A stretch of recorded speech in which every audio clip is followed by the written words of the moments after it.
there is nothing that is going to change the hatred and division in our country other than the Spirit of God and the gospel of Jesus Christ.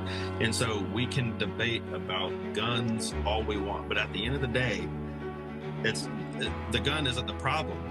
It's that people hated somebody so much for their views that they wanted to kill him. That's a problem. And even earlier this week, we saw this Ukrainian girl that was killed with a knife. I asked somebody about Charlie Kirk because they made it about guns. I said, okay, if he was stabbed to death, would that make it better?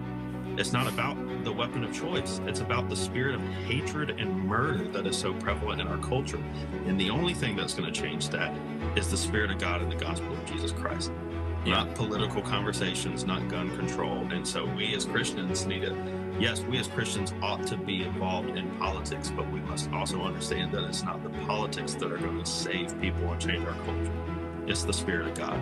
And so, yes, we ought to be involved in politics, but we should be more involved in the preaching of the gospel.